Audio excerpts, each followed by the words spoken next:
If you want to use hypnosis to make a change, you have to want to make the change. Hypnosis is a way to bypass or set aside the logical, conscious thinking mind, which is where we mostly live as adults. And it allows you to access the inner wisdom of the subconscious, of the emotional side of your experience, which is where all of our beliefs live. They live in the subconscious and they drive our actions and they drive our behaviors. I think the innate wisdom or the messages of the body can also support and bring another layer of healing into the equation that wouldn't come from the medical world. So I'm super excited to chat with Sara Raymond, and we're going to be talking about hypnotherapy. I also think that with autoimmune, what I see a lot is there tends to be a lack of self-care at times around feeling worthy of the time that it takes to care for yourself. And I also have experienced thyroid issues, and I've been diagnosed with Hashimoto's. And so I am familiar with that. And I have an experience of prioritizing work over my self-care and other people's needs over my self-care. So I know that it's a common tendency. Is there anybody who wouldn't be a good fit for hypnotherapy? That's a good question. I was telling Sara prior to pressing record, I actually was searching for a hypnotherapist. I mean, I can't say I was searching too hard, but I wanted a hypnotherapist and honestly just didn't know who to have on the podcast. And again, glad to have Sara here. So let me go ahead and go over her impressive bio here. So Sara Raymond may just be the compassionate support you've been searching for on your healing and personal evolution journey. A hypnotherapist and trauma-informed transformational coach, Sara combines over 20 years of experience as a Pilates, yoga, and meditation teacher with a deep passion for helping people reconnect with their inner wisdom and embrace their inherent wholeness. As the co-founder of the Mindful Movement, Sara has cultivated a global community offering free meditation and self-hypnosis practices to over 900,000 subscribers on YouTube. Known for her compassionate and authentic approach, Sara brings a wealth of personal and professional insight as a recovering overachiever and perfectionist, creating a safe space for growth and transformation. Her new book, You Are Not Broken, a compassionate guide to uncovering inner wisdom and transforming your life with hypnotherapy, provides readers with the tools to release self-doubt, reframe limiting beliefs, and create sustainable, meaningful change. And welcome, Sara. Thank you. Thank you. I appreciate it. Yeah, you are welcome. So are you really over, like, are you a recovering overachiever? Because so you're that's behind you and the perfectionist? Well, that's a good question. I don't think I could claim that it's 100% recovered, but it's a work in progress for sure. Yeah, I get it. I could relate with that. That's why I'm asking. So Yeah. I guess probably anyone who has experienced that might have a hard time saying that it's 100% behind them, right? Yeah, I agree. Yeah, so let's go, if we could dive just a little bit more into your background. So what led to you, first of all, becoming a hypnotherapist and then eventually writing your book? I was teaching Pilates and yoga for many years before diving into the world of hypnotherapy. And I found myself on the hamster wheel of looking for more training and more credentials and just more education to feel like I could be confident and I wasn't an imposter in the field. And at that point, I had been teaching for at least 10 years and I had lots of experience and lots of training. And so, logically, I was experienced and I was good at my job, but the limiting beliefs and the subconscious patterning had me seeking more and more and more. And I couldn't have told you that at the time, but it had me looking for a way to feel more confident. It had me looking for a way to understand myself a little bit better and some of those patterns that had me striving and looking for the perfection and the sort of overachieving tendencies. And it and at that stage, it really led me to finding a way to seek those answers or to find the answers that I was looking for. So it started with meditation and then led to hypnosis. And I think I'm just a teacher by nature. And so what I do and what I find valuable, I typically will end up teaching and sharing with others. Okay, wonderful. And can you, I guess, if you could give a definition of hypnotherapy and maybe talk about what differentiates hypnotherapy from other types of, I don't even know if you would refer to hypnotherapy as a type of mind-body medicine like meditation, yoga, but I guess if you could kind of define it and distinguish between those. Sure. I would put it in the category of mind-body healing. And I do take a bit of a somatic approach to hypnotherapy just because of my background with working with the body and working with the mind to inform the body. And I think there's a lot of wisdom in the body that can be accessed through hypnosis and hypnotherapy. But if I could give a definition, that's a hard one because it's kind of broad in that we're in a therapeutic relationship. Hypnosis is a way to bypass or set aside the logical, conscious thinking mind, which is where we mostly live as adults. And it allows you to access the inner wisdom of the subconscious, of the emotional side of your experience, which is where all of our beliefs live. They live in the subconscious and they drive our actions and they drive our behaviors. And so in order to change a belief, in order to change a behavior or an action, you have to first change the belief that's driving it. So long-winded answer to tell you that the hypnotic or therapeutic experience is it's giving you the opportunity to access your subconscious mind to make change.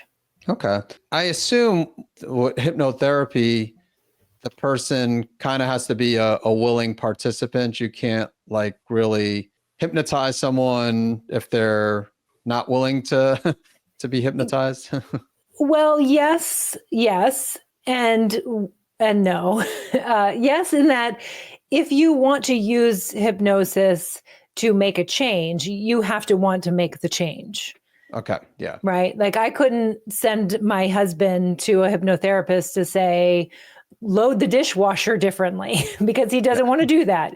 I'm trying to make up an example off the top of my head, but people will call me or they'll email me and they'll say, I really want my husband to stop drinking. Can you help him?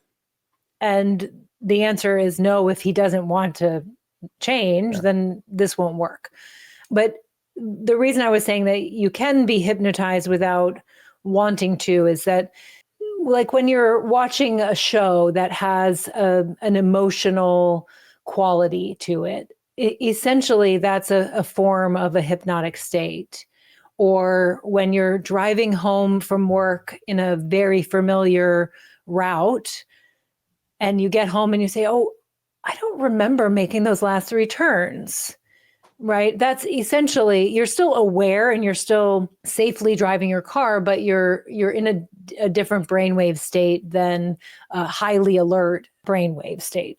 So essentially, there's a bit of hypnosis in there as well.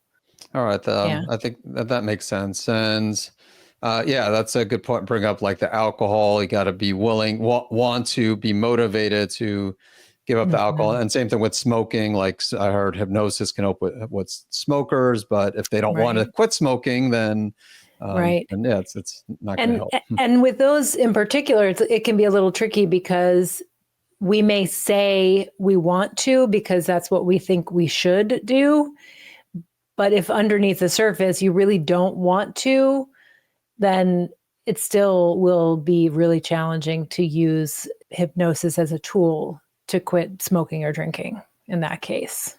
What kind of people do you work with? Like, I mean, is it a wide array of different, like, do you have some people that come to you because they want to quit smoking alcohol? Is it more focused on people with like stored trauma? Like, is there a population you see more of? Sure. I get a wide variety. I think because I offer the free content on YouTube, lots and lots of people find me, and there's so much broad content that's available on the channel because it is, free and it's available to everyone. It has to be somewhat broad. It can't be very personalized. But I do get a wide variety. I get a lot of folks that are healing some physical ailment or some emotional challenge, anxiety.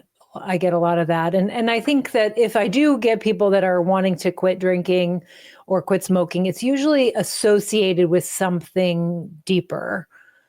It could be associated with like wanting to have a child and having infertility. And so the drinking, it's like I should stop drinking because it contributes to the infertility, or the drinking could be more related to anxiety, like a coping strategy for anxiety. But the real issue is the anxiety. And when we can work with the anxiety, then you may not need that coping strategy of drinking alcohol. So that's sort of the approach that I take with some of the clients that come in wanting to quit something with some, substance. Yeah. All right. So you work with a wide array of different people.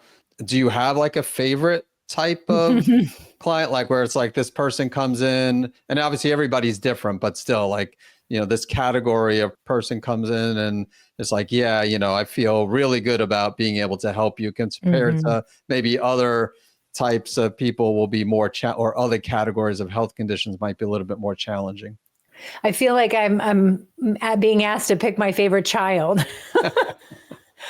I think I like working with clients that are vested. The clients that really want to do the work and they're willing to be vulnerable and they're willing to be brave throughout the process. So, I mean, I guess, it's not one particular issue or situation that I would call my favorite client, but it's the approach that they take when working on themselves or when trying to help themselves. All right. And then, so that my audience consists of those with thyroid conditions, a lot of people with autoimmune conditions, Graves and Hashimoto's. I guess, how can hypnotherapy benefit these people? Like I talk all the time about blocking out time for stress management, mind-body medicine, incorporate things like meditation, yoga. Would this just be like a different way? Again, there's other, like some of these people have anxiety and the hypnotherapy can help maybe with the anxiety. And sometimes anxiety is because of, let's say, hyperthyroidism. And of course, we need to address the hyperthyroidism, lower the thyroid hormones. But also, a lot of these people have stored trauma too. Obviously, a lot of people in general have stored trauma. So I guess that's one way maybe that you can help a lot of people that have these chronic health conditions.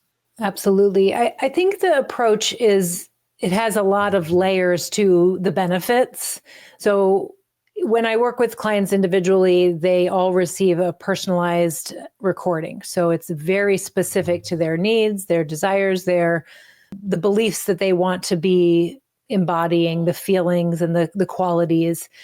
And the hope would be that there would be a consistent practice of that recording. So it would support, like you said, the stress management, just taking time for yourself to be still, to be quiet, to calm your nervous system. All of these things are happening with the use of the personalized recording. And so there's that benefit. I also think that with autoimmune, what I see a lot is that I don't want this to come off as like me blaming or saying it's someone's fault, but Mm-hmm. and there tends to be a lack of self-care at times, which sometimes is around feeling worthy of the time that it takes to care for yourself. And I also have experienced thyroid issues, and I've been diagnosed with Hashimoto's, and so I am familiar with that, and I have an experience of prioritizing work over my self-care and other people's needs over my self-care. So I know that it's a common tendency, but what I'm getting at is that when you take the time to work through this practice on a daily basis, it's showing yourself that you are worthy of taking care of yourself. So there's this layer of developing, or it's not developing, because I believe worth is inherent, because we're all humans, we all are worthy, but it's like remembering the worth by taking care of yourself and taking the time and prioritizing yourself. And then additionally, we can look at the innate wisdom of the body. So I might ask someone to, and it may sound silly in this logical alert state that we are in now, but to close your eyes, be in a calm, relaxed state, and then even just ask, what does my thyroid want me to know? And, you approach it from a very biological way, right? The physiology of the thyroid. And I think that that's important and valuable, and you couldn't manage thyroid without that. And I think the innate wisdom or the messages of the body can also support and bring another layer of healing into the equation that wouldn't come from, the medical world. It's not a replacement in any way. It's a support, and it's another way to be informed. Yeah, I agree. And I also agree what you said about prioritizing yourself and taking care. Like that's a question I ask on the questionnaire. And a lot of people actually choose like that they take care of others before themselves, and that they don't prioritize their own health. And you really need to do that if you're going to get better. So I'm glad that you mentioned that. I think that is important.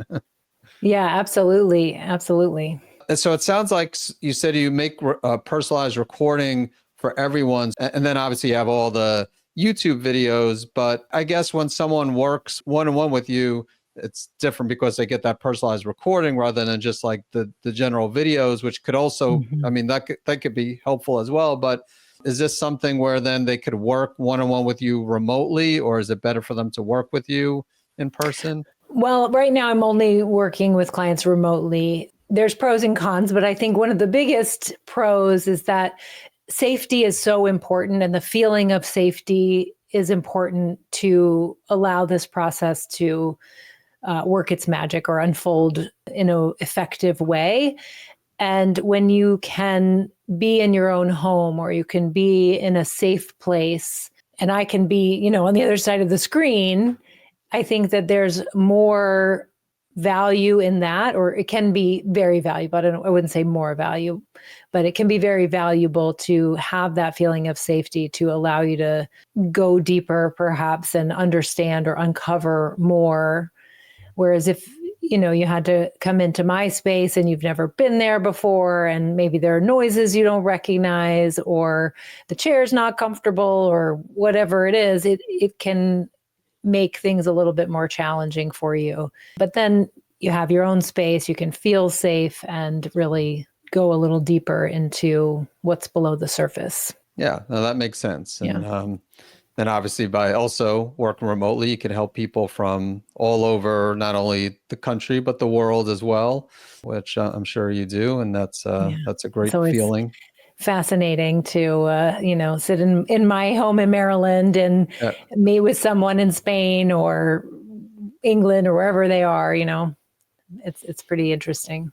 Yeah. I mean, same here. I do telemedicine calls, and it's always nice to Sometimes I'll work with people who are local, but again, just a lot of people are from different parts of the country, and yeah, exactly, different parts of the world as well. So it is pretty nice, pretty neat. If you are looking to do everything you can to save your thyroid, in addition to watching my videos on YouTube, you also might want to subscribe to my free online newsletter, which is called Healthy Gut, Healthy Thyroid. Not only will you get the latest news on how to heal your gut and restore your thyroid health, but during each edition, I'll demonstrate a different blood or functional medicine test marker that relates to healing your gut and or your thyroid. There will also be an Ask Dr. Eric section where not only can you see questions that other people have asked related to gut and thyroid health, but you can also submit a question for me to answer in a future edition. To subscribe to the Healthy Gut, Healthy Thyroid newsletter, please visit savemythyroid.com/newsletter. Yeah. So session wise, this probably also varies depending on the person, but is there like a minimum number of sessions people should expect to go through when working with you? Or is it just like, let's see how the first session goes and then take it from there? Everyone's different. And I do have a lot of clients who end up just working with me one time. The initial package that I have is a 2-hour session. So we talk a lot about like past history. We talk a lot about triggers or things that are reactivating old feelings or old wounds. I like to get a lot of background information around relationships and family upbringing and dynamics. And then within that 2-hour session, there is a process that we go through together. It's a client-centered conversational style of hypnosis. And that's all looking at the past, looking at, what happened that caused this pattern of behavior or this anxiety or the feeling that you're experiencing, the issue at hand. And then there's a healing process that we would go through depending on the individual, what their needs are. It might be some amount of letting go of old beliefs. It may be some amount of self-forgiveness. It could be working with the inner child, lots of different strategies and approaches for that, depending on the individual. And then after that, the personalized recording is really looking at moving forward. It's very forward looking, and it focuses on the beliefs that you do want to have and the feelings and the emotions that you want to embody, the qualities that you want to live by. And that's meant to be used every day so that you start to have some consistency and repetition of these new beliefs. And it's like you're having to nurture them to really fully adopt those beliefs and feelings. And then there is a follow-up interaction that we have, some coaching that is a bit of either closure on the topic, or that might be a catalyst for the next step, which might look like more hypnotherapy or more coaching, which the coaching all incorporates some process-oriented techniques. So it just depends on the individual, but lots and lots of people come and just work with me, the one package, and they find, I don't want to say freedom, but a sense of like lightness from the issue at hand and some amount of shift that they feel happy with and content with it being enough. Okay. So the first, just to confirm, the first appointments, 2 hours. And then after that appointments is like you send them you put together the recording, Right. They get the recording, and then that's something they'll listen to every day. And then most people go through a follow-up call with you. And then after that, it might depend on the person. That some people might be good to go. Some people might need additional support after that. Correct. Yes. Yep. Yeah. And then the recording, is that, just out of curiosity, is that like a 5-minute recording or 30-minute recording on average? Or it depends. People always ask me, like, what time of day should I listen? What's the best length of time for a practice? And the answer is what is going to be effective for you and what you're able to consistently commit to. So like if you came to me and said, I want a personalized recording and I made it 30 minutes just because that's what I wanted, but you only set aside 15 minutes a day. You're going to look at it and say, oh, I don't have time for that today. I don't have time for that today. And just keep putting it off and putting it off. So really, it's dependent on what each individual can commit to and can be consistent with. Right. I mean, I'm sure you give some type of dietary advice or exercise advice when you're working with patients with thyroid issues, and one size doesn't fit all for those situations. And, if you were to give a strict vegan diet to everyone, there's going to be some amount of people who are like, I can't live like that, or it doesn't work for me. So you just have to work with what's best for that person and what they can commit to. Yeah, that makes sense. Is there anybody who wouldn't be a good fit for hypnotherapy other than obviously those people who don't want to make change in their life, but anybody else who wouldn't really be a good fit? That's a good question. There's probably lots of mixed opinions about this in the, psychology and counseling world. But in my experience, anyone who has a tendency to dissociate, I think that can be very challenging and can be problematic. Or, someone who has a really significant traumatic past, that might be out of my scope of practice, and I might pass it along or refer to a psychologist or someone who has just more experience with that. I mean, I think everyone in some capacity has had something that we might call trauma these days. It's a very, popular catchphrase or a phrase that a lot of people are using and meaning a lot of different things. But my approach is very compassionate. It's very much intending to meet the person where they are and take a pace that they're ready for. Because if you try to heal too fast, or if you try to do anything too fast or it's too much, that is essentially another form of trauma, right? It can reactivate old wounds and old patterns. And that's the last thing that we want to do. So healing can be slow. It can be nonlinear, or it generally is nonlinear. But I tend to take a very slow, compassionate approach where it's very client-centered, and I want to meet you where you are and move at a pace that is just right for that person. Yeah, I was going to say, if someone goes through that initial consultation, because you could learn a lot from the person in 2 hours, and you just feel like, I'm sure even in advanced cases, you could still offer some value, but if you feel like after that's, maybe it's better for them to work with someone else, of course, I'm sure you would refer them out somewhere. Right. Absolutely. And during this time, my language is always it's trying to be very safe and giving permission to slow down or take breaks, or the client is always in the driver's seat, and they are in control of the pace and the depth and where the direction that we go. And so if something doesn't feel comfortable or something feels unsafe, we're going to stop and we're going to, work with whatever is available. Like in my other profession and my other side of my career, I work with physical bodies. And so we're doing movement, and the invitation is always to work in a pain-free range of motion. And sometimes that's teeny tiny, and sometimes it's much bigger and there's no pain. But if you work through pain, it can cause more pain or cause more injury. And so the same is true with the mind. So I'm going to ask you this question, a little bit personal.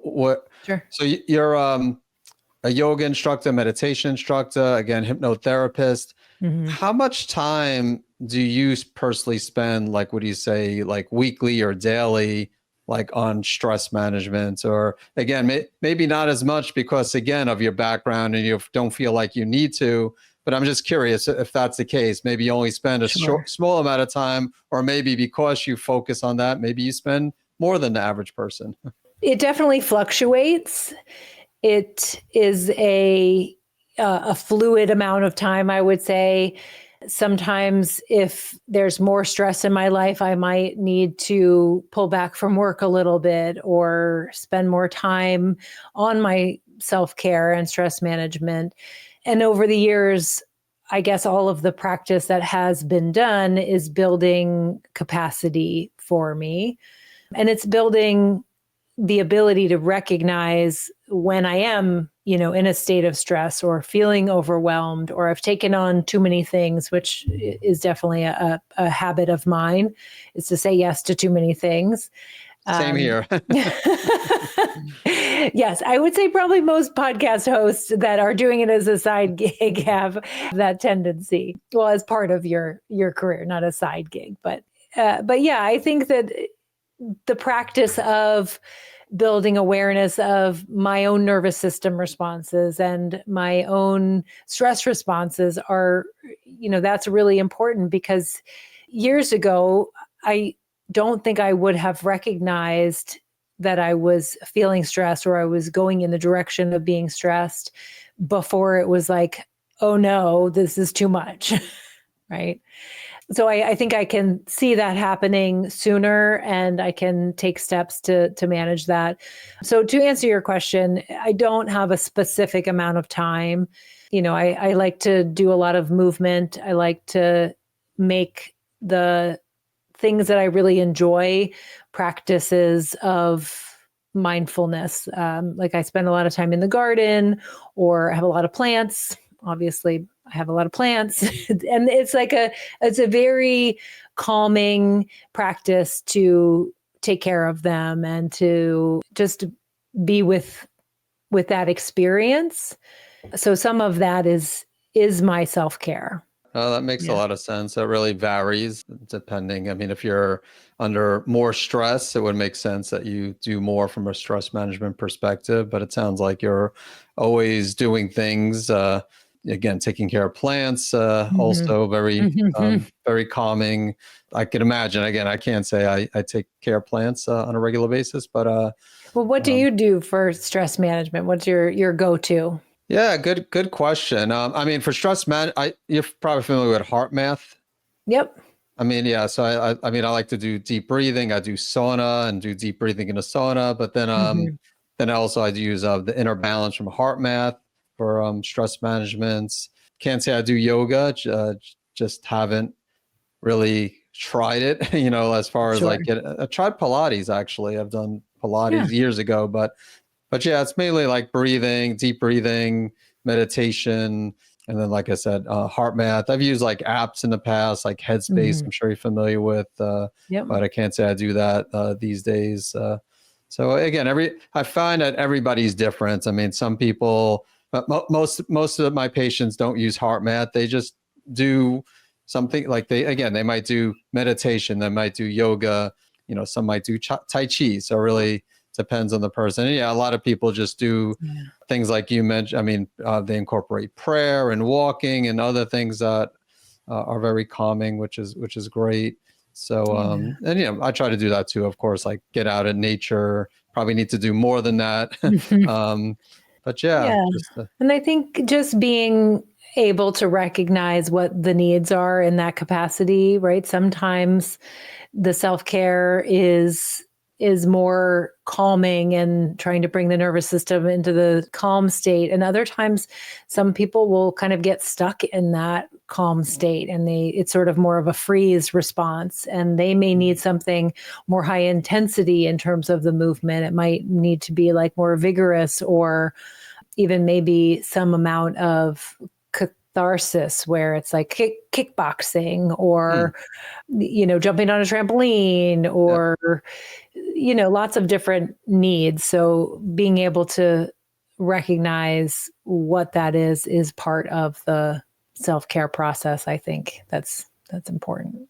All right. Well, thanks for sharing that. And before we talk about your book, is there anything else that people should know before working with a hypnotherapist? Just make sure that you feel comfortable with the person. You have some amount of trust, even if you haven't worked with them, specifically before.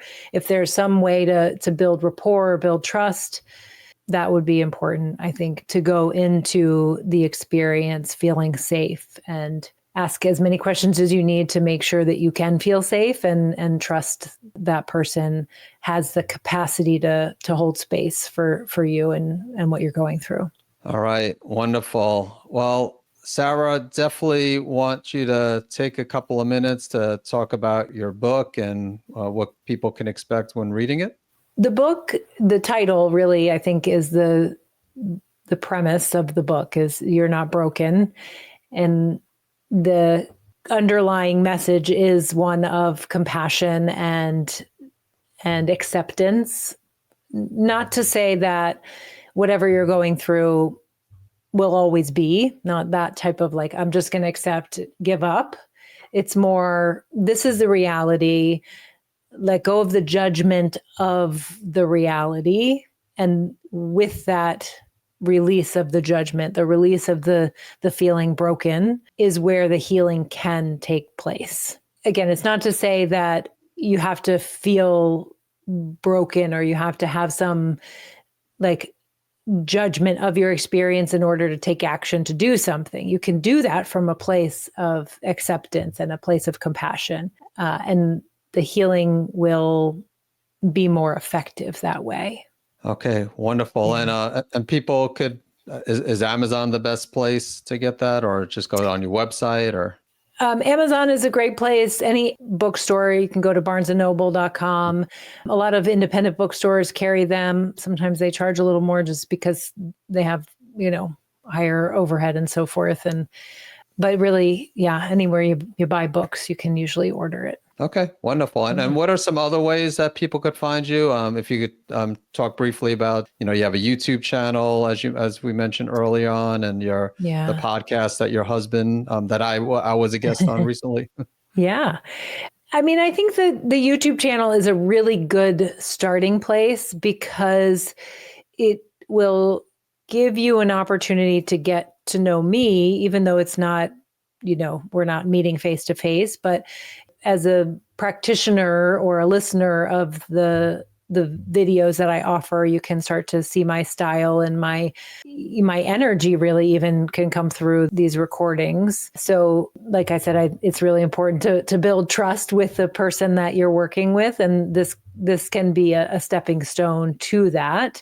Whether or not you ever work with me, that doesn't necessarily matter, but starting to build that relationship with me and with yourself even is a really good place to start. It's all free. And, there's, 500 or some videos there to choose from. So there's something there for everyone.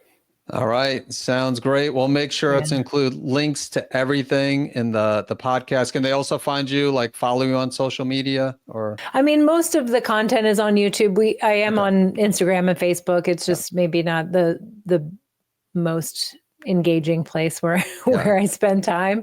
But the mindfulmovement.com also has a lot of free resources. There's a couple free courses that are available on that website and lots of articles that can be useful in various topics and so forth. There's a lot of information, a lot of content since when did we start? 2016, I think. So years of information to sift through. You're going to find something that you might resonate with.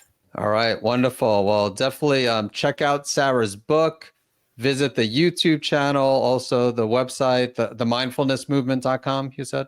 The Mindful Movement. The Mindful Movement. Again, we'll make sure the links are in the show notes. And thank you. Thank you so much for this conversation, Sara. This was amazing. Yeah. Thank you. And thank you for taking the time to be on our podcast as well. Yeah, no, that was a lot of fun. All right. Well, thanks again. Have a wonderful day.